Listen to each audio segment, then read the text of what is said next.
आणि बालाजीचा देव श्रीमंत सोन्याचा. त्याच्या गाख त्या मंदिरात सोनं होतं का नाही त्याचं होतं त्या. आणि मंदिरात सोन्याचं होतं का पूर्ण? हा पूर्ण सोन्याचं होतं.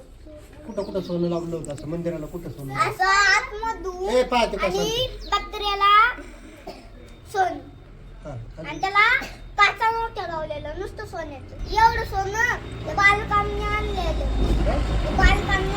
सोनं आणि ते सोन्यापासून ते मंदिर बनवलं त्यांनी. सोन्याचा पण दरवाजा होता. दरवाजा सोन्याचा होता? सगळं सोन्याचं होतं तिथं. आणि देव? देव पण अख्खा सोन्याचा होता. मुकुट पण सोन्याचा होता. केस पण अशी सोन्याची होती. अशी केस सोन्याची होती मंदिरात. त्याच्यावर पांढरी लुंगी आणि पांढरा शेर. विठ्ठलाला कसा बंद असतो कसा असतो विठ्ठल? इथून असा महादेवाच्या सारखे असा मध्ये ऑरेंज गंध वरती येलो आणि इथून कुंदन लाल कलर. हे विठ्ठलाला असतं. आणि बालाजीला कसा असतो? बालाजीला आमचं वेगळा होता. कसा?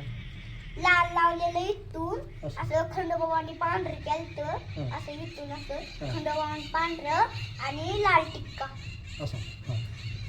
तसं. आणि टक्कल केलं नाही तू? टक्कल नाही त्याला. ज्याला करायचं ज्याने करणार, ज्याला नाही करायचं ते नाही करणार. असं आहे तिथून. मला नव्हता करायचा. बाबा वारलेलं पहिलाच केलता. आम्ही लय जण अशी बाबा वारले. बाबांना 4-5 अशी मित्र होती ना. बाबांच्या वारण्याच्या टायमाला लय माणसं गोळा झाली. परवा इथं होता तिथं. बरं. नाही पण बालाजीला गेलतात त्यावेळेस किती माणसं होतात तुम्ही? लय अशी 10-5 अशी गर्दीच होती लय. गर्दी होती का? बरं. जेवण किती वेळ कुठं केलं तुम्ही मग? तिथं केळाचं पान असतं. त्याच्यावर ताप भात आणि बटाटा आणि शेवयाची भाजी. तो बालाजीचा देव अख्खा श्रीमंत होता. बरं. श्रीमंत म्हणजे काय रे?